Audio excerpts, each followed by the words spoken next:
9470kHz, 9470kHz.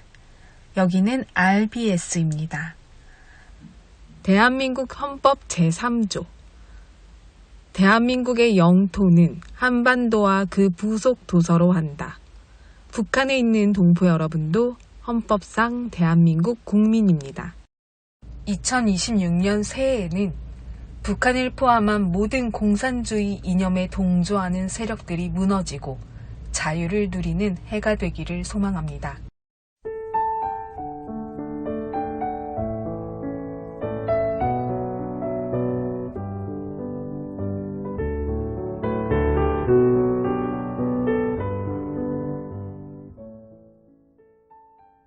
인생의 희로애락을 함께하며 오랜 세월을 살아온 두 남자가 있었습니다.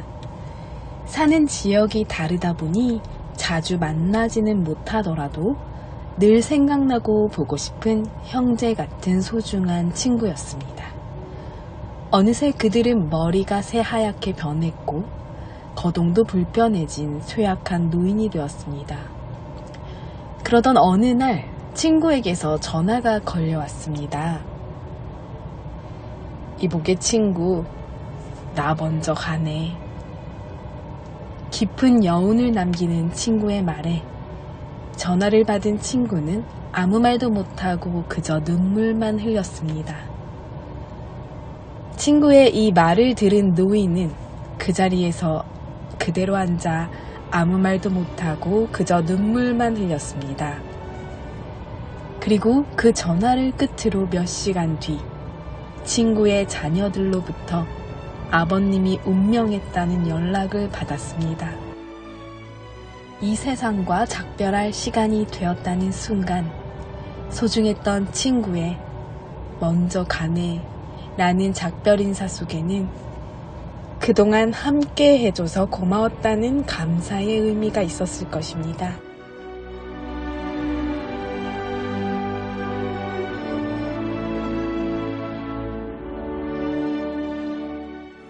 친할 친, 옛 구. 옛날부터 오랫동안 친하게 지낸 사람이 바로 친구입니다. 그래서 나이가 들면서 동료나 동지는 만들 수 있어도 친구가 생기기는 어렵다고 합니다. 친구는 만드는 게 아니라 긴 세월 한가운데 생겨나는 것이기 때문입니다. 지금 이 방송을 듣는 우리 북녘동포들 곁에서 세월을 함께 해준 소중한 친구가 있다면요. 그 친구에게 소중한 친구가 되어주세요. 인생에서 인간이 가질 수 있는 모든 것은 가족과 친구라는 것을 알게 되었다. 이들을 잃게 되면 당신에겐 아무것도 남지 않는다. 따라서 친구를 세상 그 어떤 것보다 더 소중하게 여겨야 한다. 트레이 파커.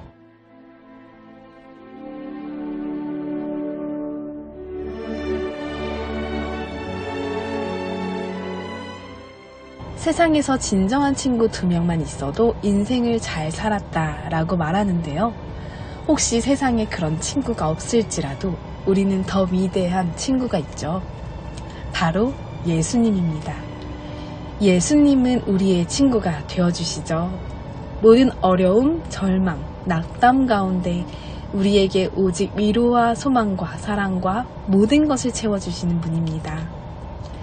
예수님이 나의 친구 되는 것이 이 땅에서도 천국에서도 가장 값진 일임을 고백합니다. 찬양으로 오늘도 RBS 시작합니다. 주님 어찌 날 생각하는지.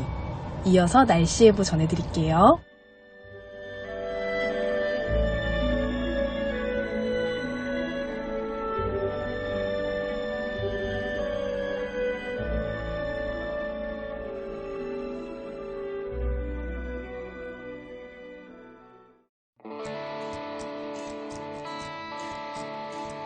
주님 어찌 날 생각하시는지 들으시는지 내 기도 주님 진실로 날 생각하시네 나 사랑하네. 놀라워라. 나는 주의 친구. 나는 주의 친구. 주님 내 친구로 부르셨네. 나는 주의 친구. 나는 주의 친구. 주님 내 친구로 부르셨네. 주님 어찌 날 생각하시는지 들으시는지 내 기도.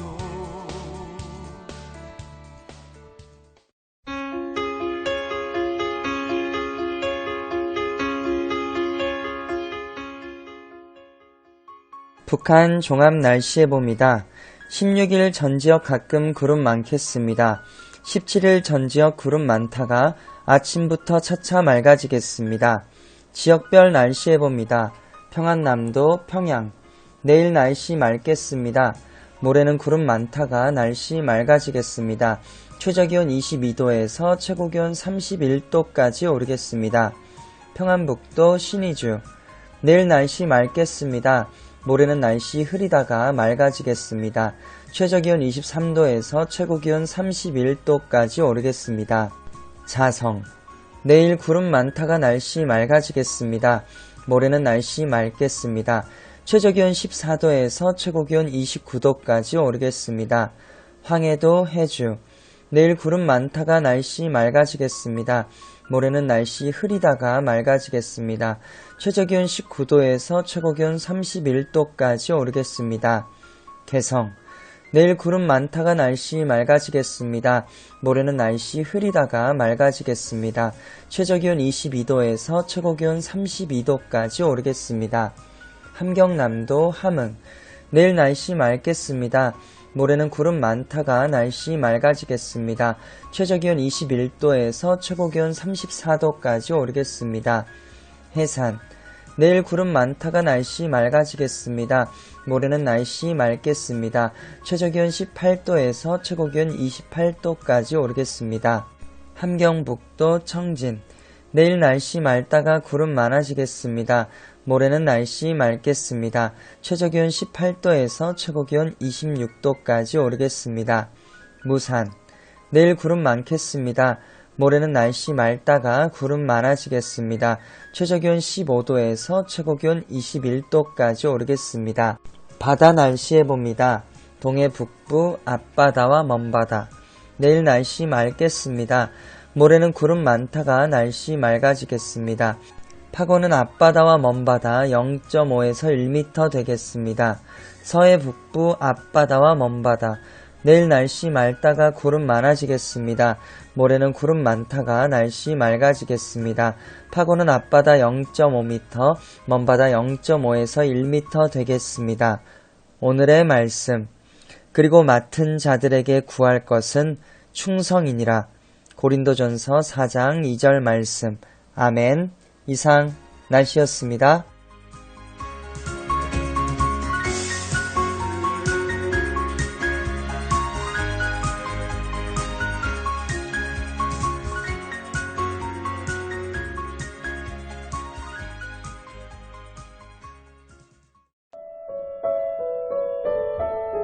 여기는 RBS 부흥복음통일방송입니다.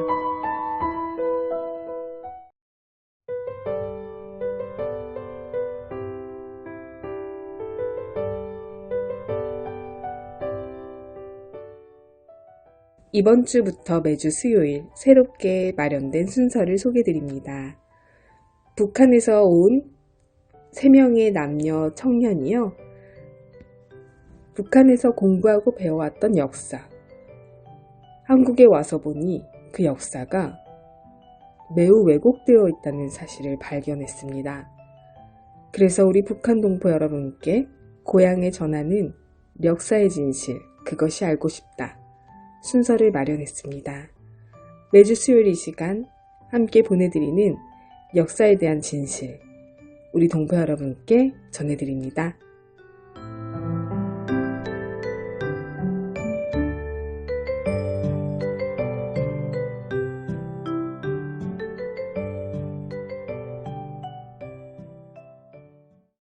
네, 북녘동포 여러분 안녕하십니까? 역사의 진실을 찾아 떠나는 진실의 등대 시간입니다. 역사의 진실을 밝혀줄 진실의 등대 유일한님 나오셨습니다. 유 선생님, 북녘의 청취자분들께 인사하실까요? 네, 안녕하십니까? 북녘동포 여러분, 유일한입니다. 저는 그동안 북녘에서 잘못 알려진 역사의 진실을 파헤치기 위해서 이 자리에 나왔는데요. 그동안 당국에 의해서 의도적으로 가려지거나 잘못 알려진 내용들을 최대한 사실적으로 이야기를 해보겠습니다. 네, 유일한님. 제너럴 사만호 사건은 북조선에서 교육받은 사람이라면 누구나 잘 알고 있잖아요. 네. 네, 북에 계실 때 어떻게 일찍이 이 사건에 대해 배웠었나요? 네, 저도 북에서 살 때 그 고등중학교 혁명 역사 시간에 이 내용을 교육받았던 기억이 있습니다. 우리 마을의 연구실에도 보면 맨 첫 번째로 이 내용을 전시하고 있었거든요. 그래서 남쪽에 왔어도 이 사건의 진실이 매우 궁금했습니다. 네, 그렇죠. 저도 비슷한 기억을 가지고 있습니다. 네. 네, 북에서 이 사만호 사건을 매우 중요하게 다루는 것은 네. 그럴 만한 이유가 있을 것 같은데요. 네, 그렇죠. 네, 혹시 이 사건을 구체적으로 어떻게 설명할 수 있나요? 네, 그 북조선의 교과서와 공식적인 그 역사 자료를 보면 다음과 같이 설명을 하고 있습니다. 1866년 미제 침략선 제너럴 샤마노가 평양의 대동강을 거슬러 올라와 온갖 약탈과 살상, 강도짓을 감행했다. 이때 김일성 주석의 증조부이신 김응우 선생이 앞장서서 평양 인민들을 조직하고 또 화공전술로 맞서 싸워 미제의 침략선을 불태우고 대동강에 격침시키셨다. 이것이 역사상 우리 조선인민의 첫 반미투쟁이었다라고 설명을 합니다. 네, 오랜만에 들으니 저도 기억이 새록새록합니다.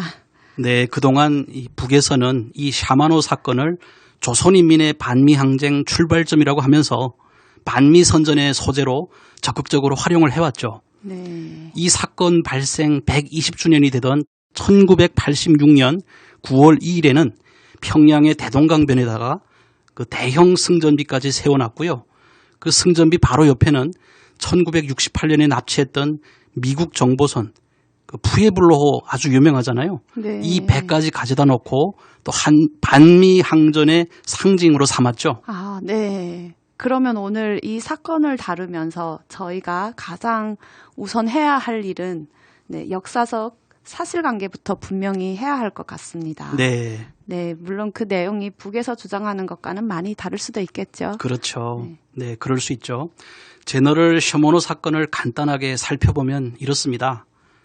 1866년, 그러니까 고종 3년 차가 되겠죠. 네. 이해 여름에 미국인 프레스턴 소유의 상선이 대동강을 거슬러 평양까지 들어왔는데요. 약 보름 만에 조선 측의 공격으로 불타 대동강에 격침된 그런 사건입니다. 아, 네. 그렇게 또 설명할 수 있군요. 네. 네, 아주 간단하게 잘 정리해 주셨습니다. 네, 좀 더 이야기를 하면 1866년 당시에 조선에서 병인 박해로 많은 천주교 신자들이 죽었고요. 이에 대한 프랑스의 그 보복 소문이 아주 자자했었어요. 그래서 아주 나라가 온통 시끄럽던 때였죠. 네. 그런데 낯선 서양배가 서해안에서부터 대동강을 거슬러 평양까지 올라와 무역을 요구한 거였어요. 아, 네. 서양의 낯선 배가 대동강을 통해 평양까지 올라와 경제적 거래를 요구한 거였더군요. 그렇죠. 했던 네. 거군요. 네. 예, 조선의 역사에서 미국과 처음 마주한 사건 아닙니까? 네, 역사상 처음이라고 할 수 있죠. 당시 미국이란 나라는 100년도 안 된 신생 국가였으니까요. 이때 조선의 관리들은 이 낯선 이 서양배 항행을 영토적 침해로 봤어요. 그래서 그 항행을 포기하고 그만 돌아가도록 만류를 했죠. 하지만 이들은 프랑스 함대가 곧 쳐들어온다고 위협하면서 교역을 요구하는 과정에 그 양측의 어떤 충돌이 일어났던 겁니다. 그런데 장마철이 끝나가면서 대동강물이 얕아지고 이 배는 모래톱에 걸려서 움직일 수가 없게 됐어요. 그때 평양의 군인과 주민들이 이 화공작전, 결국 그것으로 인해서 이 셔머노 배가 이게 불타 격침된 것입니다. 그러니까 결국엔 예측하지 못했던 그런 사건이 일어났던 거죠. 아, 네. 대략적인 내용이 그랬군요. 네. 여기서 화공을 설명하자면 작은 배들에 짚을 싣고 거기에 네. 불을 붙여서 샤마노 그 호에 들이받아 불태우는 전투 방식이라고 볼 수 있겠죠. 그렇죠. 네. 네. 그러면 이때 저너럴 샤마노에는 주로 어떤 사람들이 타고 있었을까요? 네, 제너럴 셔머노의 그 승무원 구성을 봤을 때 그 내용은 이렇습니다. 우선 미국인 선주 프레스턴을 비롯해서 선장과 항해사까지 미국인 3명, 또 통역 담당을 맡았던 토마스, 그리고 화물 관리인은 영국인이었고요. 이렇게 서양인은 총 5명 정도였습니다. 나머지는 중국인과 말레이시아인 선원으로 약 19명 정도였다고 합니다. 아, 네. 이 배에 탄 미국인과 영국인, 즉 서양인들은 모두 5명에 불과했네요. 그렇죠. 네. 그러면 우리가 여기서 또 하나 중요하게 확인해야 할 것이 있네요. 네. 이 사건에 관한 공식 역사 기록에 과연 네. 김묵무라는 인물이 혹시 등장합니까? 네, 결론부터 말씀드리면 당시 그 조선 왕조의 공식 기록 어디를 찾아봐도 이 김웅우라는 이름을 찾아볼 수가 없습니다. 고종실록, 또 승정원 일기, 그리고 평양 감사였던 박규수가 써올린 장계, 그리고 각종 보고서를 찾아봐도요. 김웅우라는 이름이 전혀 나오지가 않습니다. 아, 전혀요? 네.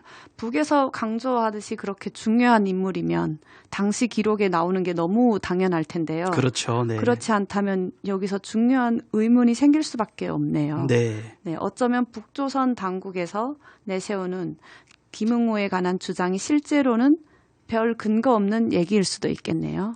네, 바로 그것이 핵심입니다. 그 김웅우라는 이름이 공식 기록에 단 한 번도 등장하지 않는다는 것은 그 역사학자들도 이미 그 공식적으로 확인한 사실입니다.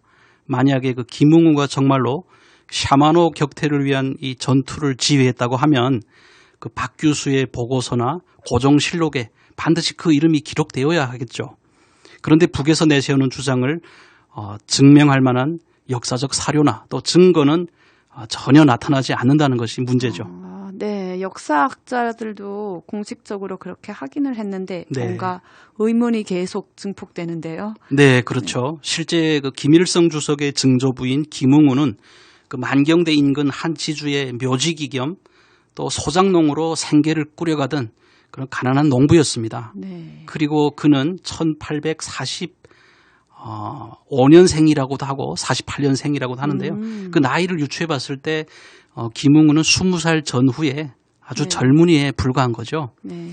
특별한 지위도 없고 또 가난한 젊은이가 앞장서서 특공대를 조직하고 또 화공작전을 총지휘했다. 이 말은 언뜻 들어봐도 좀 성립되기 어려울 것 같습니다. 네, 선생님의 설명을 들으니 귀에 쏙쏙 들어오네요. 네. 그런데 북에서는 평양 대동강변에 샤머노 격침비까지 세웠다고 하셨잖아요. 그렇죠. 네. 네, 매년 9월 2일마다 이 사건을 기념하면서 신문과 텔레비전에 반미 항전 특집 프로그램을 내보낸다고 하더라고요. 네, 맞습니다. 그리고 여기서 더 흥미로운 사실이 있는데요. 북한의 관련 문헌들을 보면 1940년대, 50년대, 심지어 60년대 초중반까지도 김웅우라는 이름은 그 어디에서도 보이지 않았습니다. 그렇네요. 그런데 북에서 김일성 중심의 유일지도 체제가 강화되던 1968년경에 그 백봉이라는 이름의 저자가 이런 책을 써요. 민족의 태양 김일성 장군. 네. 그런데 그 책에서 김웅우라는 이름이 처음으로 갑자기 등장을 합니다. 그 후 모든 역사책, 백과사전 등에 그 이름이 서술되면서 그 어느 순간 김웅우라는 이름이 반미투쟁의 선구자 또 민족의 영웅으로 격상이 되었죠. 네, 이야기를 정리해보면 샤마노 사건 발생 직후와 북한 초기의 공식 기록에는 전혀 없다가 네. 100년이 지난 후에 갑자기 그 이름이 등장한 거군요. 그렇죠. 네, 뭔가 정치적 필요에 따라 만들어낸 허구적 이야기라는 느낌이 듭니다. 네, 그렇습니다.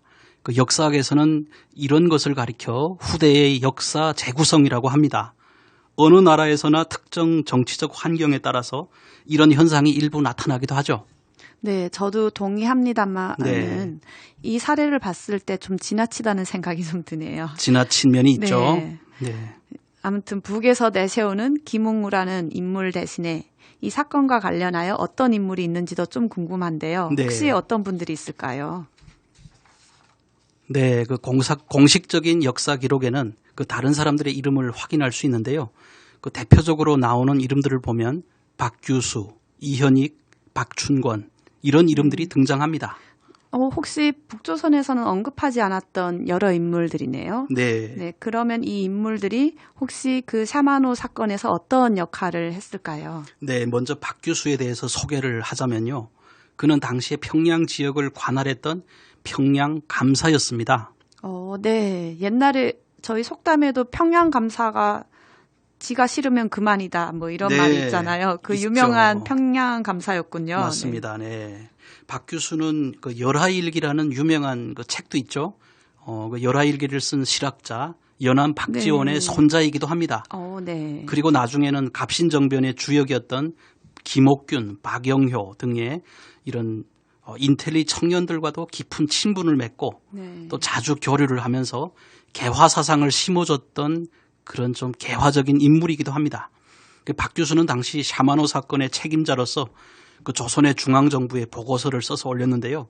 그 보고서에 조선 관군과 평양 주민들이 함께 이 샤마노를 공격한 과정들도 상세하게 나와 있습니다. 네, 저도 박 교수란 이름은 조선 역사책에서도 많이 들어본 익숙한 이름입니다. 그렇죠. 네, 박 교수 외에 이 사건과 관련된 이현익과 박춘권, 네, 다른 인물들에 대해서도 참 할 말이 많지만 네. 시간 관계상 다음 기회에 나눠야 될 것 같네요. 네, 그게 좋을 것 같습니다. 다음으로 혹시 어려운 질문이 될 수 있을 텐데요. 네. 네, 사건의 책임자인 박 교수의 보고서에 근거하여 네. 남긴 조선 왕조의 기록이 있잖아요. 네, 그렇죠. 네, 이것이 혹시 사만호 사건과 관한 공식 자료일 것 같은데 네. 그 기록의 내용은 어느 정도 혹시 신뢰할 수 있을까요? 사실 이 사건의 또 다른 당사자인 셔모노에 탔던 그 서양인들, 그 미국인, 영국인들 네. 5명 있었죠. 그리고 나머지 선원들 모두 다 죽었습니다. 그들은 네. 이 사건에 관해서 어떤 기록도 남기지 못했기 때문에 그 부분은 역사적으로 묻혀 사라졌다고 봐야죠. 그러니까 원래 양쪽의 주장을 다 들어봐야 전체 사건의 윤곽을 알 수가 있잖아요. 네. 그렇기 때문에 한쪽 당사자인 조선 측의 기록만으로 이 사건의 진실을 온전하게 또 객관적으로 보는 것에는 한계가 있습니다. 특히 샤마노가 일방적으로 약탈과 살인, 방화를 저질렀다는 내용은 그러니까 조선 측의 시각에서 나온 그런 주장일 수 있다는 점을 우리가 감안을 해야죠. 그러니까 우리는 역사적 사건의 진실을 온전하게 다 알 수는 없습니다. 그러니까 주어진 자료와 또 증언 등을 가지고 합리적 추론을 할 뿐이죠. 네, 선생님께서 중요한 부분을 지적해 주셨는데요. 네. 네, 그런 측면도 생각하면서 사건 전체를 봐야겠군요. 그렇죠. 네. 청취자분들께 어려운 내용일 수도 있겠네요. 네, 맞습니다. 여기서 좀 더 들어가면 이 전문가분들도 좀 어려울 수 있을 것 같아요.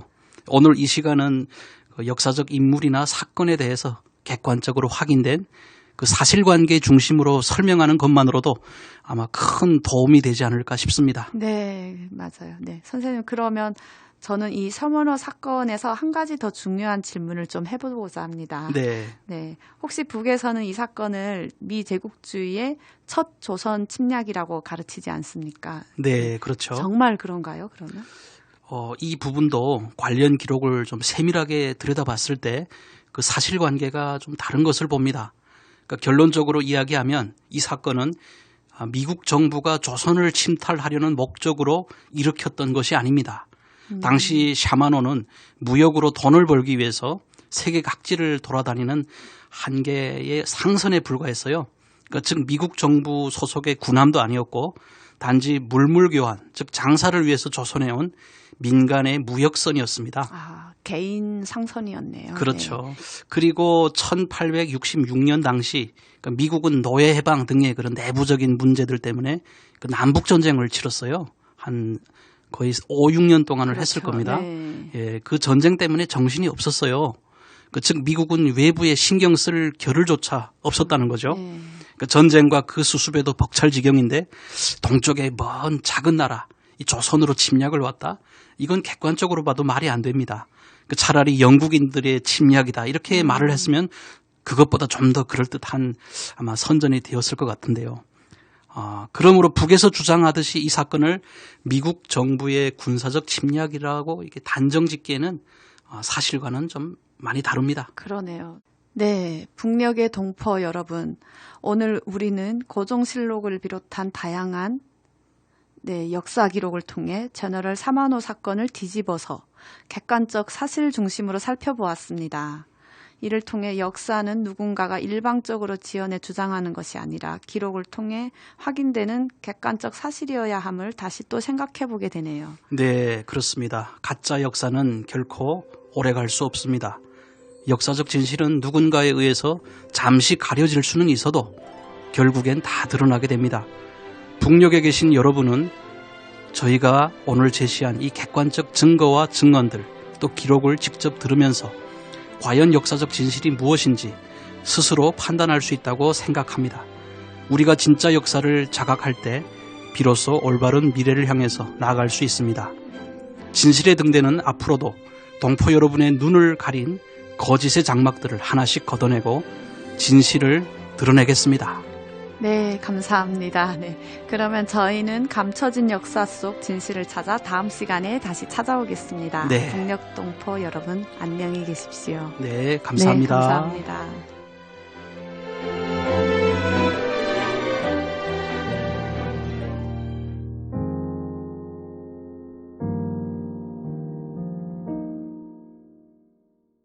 북녘 동포 여러분, 오늘 RBS 방송을 들으신 분들께서는 방송 내용의 일부라도 좋으니 주변 분들에게 조용히 나눠주시면 감사하겠습니다.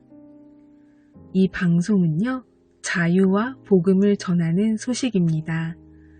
우리 동포 여러분께서 주변의 지인들께 이 방송을 들었던 내용 중 감동을 받았던 것을 조용히 함께 나눠주시고 그 내용을 전달해 주시면 정말 감사하겠습니다.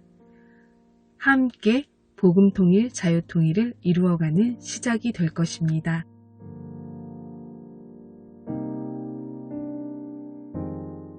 북녘 동포 여러분, 주님 안에서 정말 많이 사랑합니다. 저는 금요일 밤 11시에 또 찾아올게요. 서울에서 방한나였습니다.